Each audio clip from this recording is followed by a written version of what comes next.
Hey everyone, Jim Fitzpatrick. Welcome into another edition of Inside Automotive right here at the CBT Automotive Network.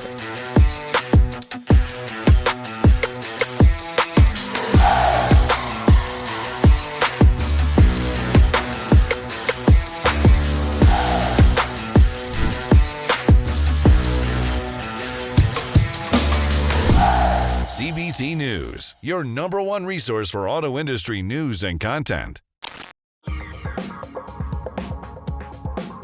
This is the Future of Automotive with Steve Greenfield. Well, welcome back to the latest episode of the Future of Automotive on CBT News, where we put recent automotive and mobility news into the context of the broader themes impacting the industry. I'm Steve Greenfield from Automotive Ventures, and I'm really glad that you could join us this week.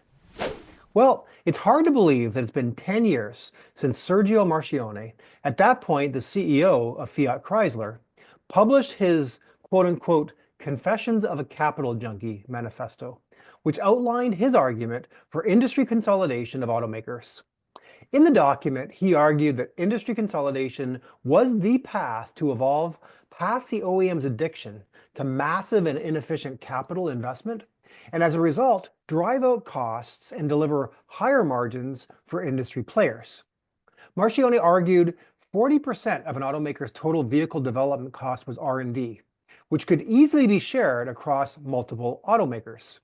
He further argued that half of a vehicle's features and technology were undiscernible to customers, and only half of a vehicle's features were actually differentiated. This gave further credence to his argument that industry consolidation could save a massive amount of expense in designing new vehicles by sharing costs of development. As a result, consolidated automakers could realize a higher return on their invested capital and would thus be rewarded in the public markets with higher stock market valuations.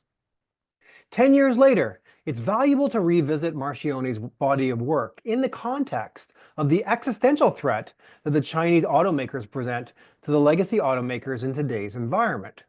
Today, the Chinese are producing great quality cars very cheaply, and given the dynamics of massive overcapacity in their home market, they're facing intense pressure to export millions of vehicles per year into international markets.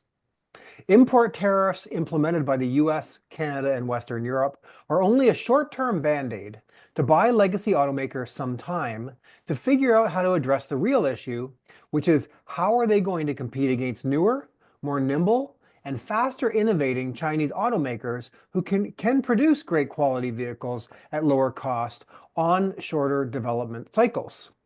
Well, rest in peace, Sergio Marchionne, but know that your body of work is just as relevant today as it was 10 years ago, if not more so.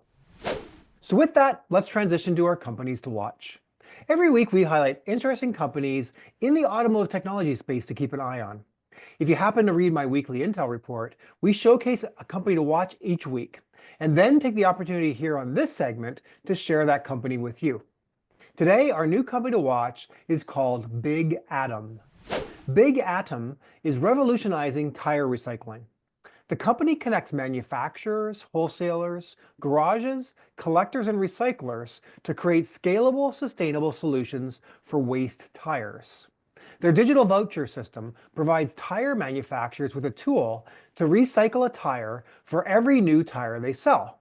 This enables manufacturers to influence how tires are recycled and where recycled tires end up. For tire shops, you can simplify your tire disposal process, allowing a compliant, reliable, and cost-effective collection and drop-off service for businesses that require tire disposal solutions.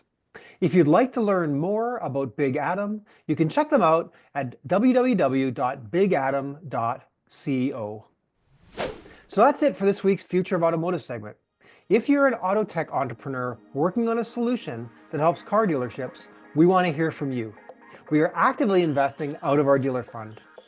Don't forget to check out my first book, The Future of Automotive Retail, and my brand new book, The Future of Mobility, both of which are now available on Amazon.com. Thanks as always for your ongoing support and for tuning into CBT News for this week's Future of Automotive segment, and we will see you next week. Thanks for watching The Future of Automotive with Steve Greenfield.